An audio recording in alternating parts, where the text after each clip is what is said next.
Bonjour et bienvenue sur ma chaîne Chat DIY Couture. Aujourd'hui, je vous montre comment coudre un sweat sans manches pour chien dans un tissu maille extensible. Voici le tissu que j'ai choisi. C'est un molleton imprimé composé de 83% polyester, 12% coton et 5% élastane. Le polyester, la fibre principale, va rendre le tissu résistant, facile d'entretien et peu froissable. Le coton, lui, va apporter la douceur et le confort. Quant à l'élastane, il donne l'élasticité au tissu, ce qui lui permet de s'étirer et revenir à sa forme initiale. Donc ce molleton, il fait 340 grammes par mètre carré. C'est donc un tissu chaud, épais, mais pas trop lourd. Vous voyez le grain sur le devant du tissu, il est lisse, tandis que l'envers est plutôt doux et brossé, ce qui donne chaleur et confort. Je vais maintenant vous montrer comment mesurer l'élasticité d'un tissu. C'est très important car cela permet de savoir jusqu'où le tissu va s'étirer sur le corps. Plus le tissu est extensible, plus certaines zones du patron que vous allez créer devront être réduites pour que le vêtement garde sa forme et soit bien ajusté. Donc, vous allez marquer 2 points espacés de 10 cm. Voilà. Donc moi j'ai fait ici, donc là et ici, 10 cm.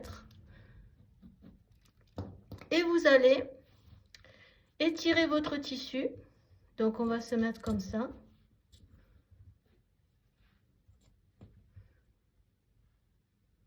Sans forcer. Et là vous obtenez par exemple pour ce tissu 14. Cette mesure se prend dans le sens principal de l'élasticité. Là vous avez la lisière. Et le sens de l'élasticité est ici. L'élasticité se calcule de cette façon. La longueur étirée, ici 14, moins la longueur initiale, ici 10, divisé par la longueur initiale, donc 10. Le tout multiplié par 100. Par exemple, donc pour notre cas, donc 10 cm deviennent 14 cm, le tissu a 40% d'élasticité. Vous pouvez ainsi retenir que 1 cm de différence équivaut à 10% d'élasticité. Voici les 2 demi-pièces du patron du sweat sans manches qui sont à découper sur la pliure du tissu, donc ici et ici, pour les avoir en entier. Ici donc nous avons le sweat et ici nous avons l'enforme que j'ai prévu de fixer ici sur l'emmanchure, sur l'envers bien évidemment. Certaines zones du patron ont donc été réduites de façon à prendre en compte l'élasticité du tissu pour que le sweat s'adapte parfaitement au corps du chien. Il n'y a pas d'ouverture sur ce sweat puisqu'on compte sur l'élasticité du tissu pour l'enfiler. Ici, vous avez le point où les hanches commencent. Et en bas, vous avez la valeur à enlever de chaque côté pour que le sweat soit bien ajusté.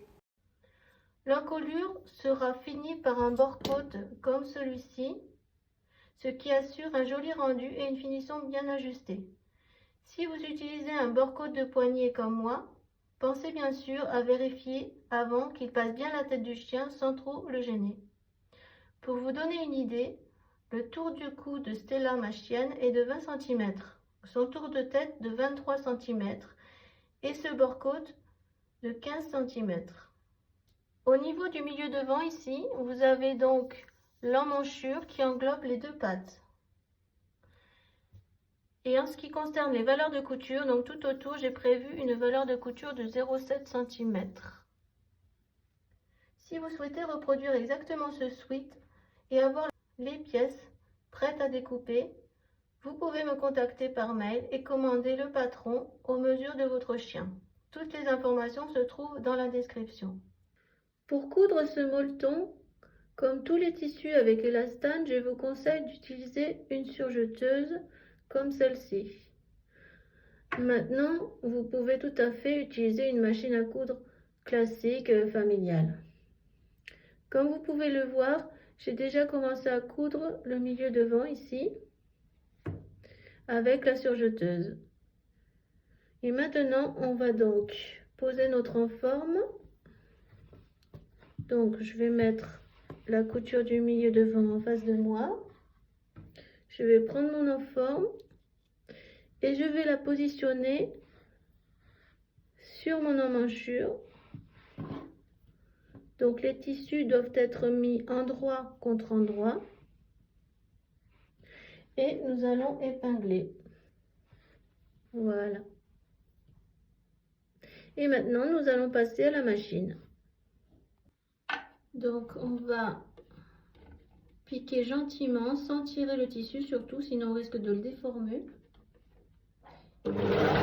Et on va tourner au fur et à mesure notre emmanchure pour pouvoir piquer les deux épaisseurs.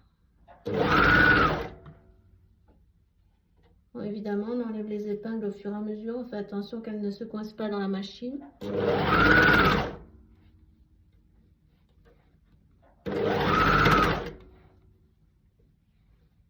Voilà.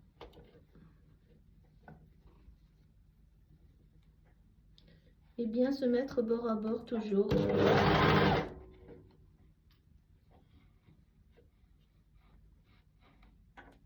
Donc si vous n'avez pas de surjeteuse, pas d'inquiétude, je vous explique après comment régler votre machine pour piquer sans problème.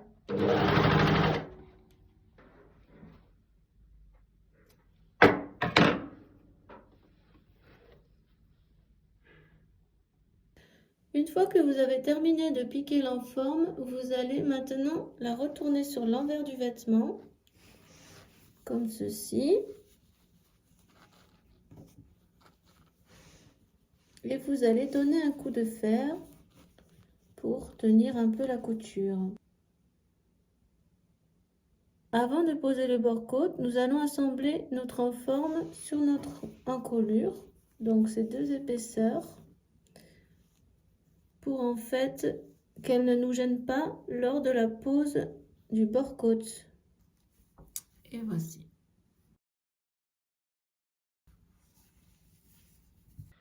Maintenant que votre enforme est fixé sur l'encolure, de cette façon, vous allez vous mettre donc sur l'envers du tissu, comme ici, prendre le bord-côte et l'enfiler par-dessous jusqu'à l'encolure. Et là, vous allez pouvoir le fixer sur l'encolure avec des épingles.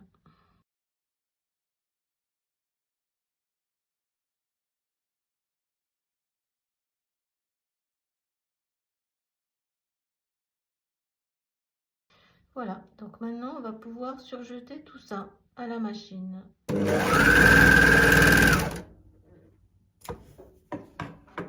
Et voilà.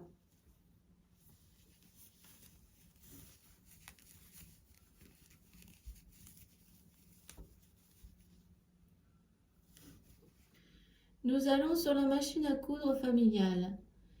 Il va vous falloir un fil 100% polyester pour coudre ce molleton extensible, car il est résistant et s'adapte mieux à l'élasticité du tissu. Après, pour coudre confortablement, je vous conseille d'utiliser un pied presseur à double entraînement, comme vous pouvez voir ici, qui va faire avancer le tissu de manière uniforme et éviter qu'il ne se déforme ou gondole. Si vous n'en avez pas, il faudra juste veiller à ne pas tirer sur le tissu en cousant, sinon les bords peuvent se déformer. Le point que je vous recommande fortement est le point zigzag, qui est le seul à suivre l'élasticité du tissu et empêcher les coutures de se casser. D'après mes tests sur ce molleton, une largeur de 3 mm et une longueur de 2 mm donnent le meilleur résultat. Car j'ai remarqué que le point est plus solide et flexible et la déformation est minime. Je vous conseille avant évidemment de tester le point sur votre tissu avant de coudre le sweat. Il faudra également une aiguille stretch, donc stretch ou jersey d'ailleurs, de taille 75 ou 80. Maintenant que vous avez les réglages, nous allons passer aux finitions.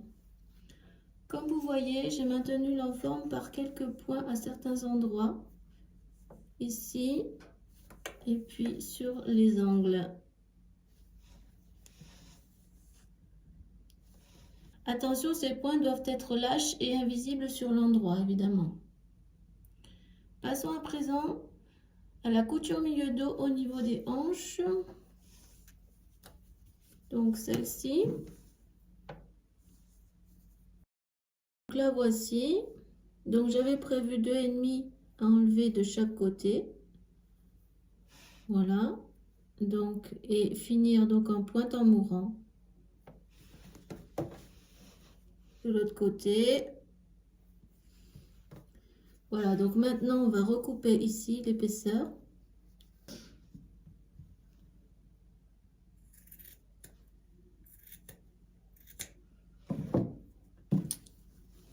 De cette façon.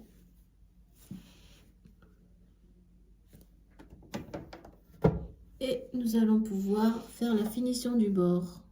Donc j'ai prévu de replier de 0,6 et de faire le point zigzag. Donc on y va.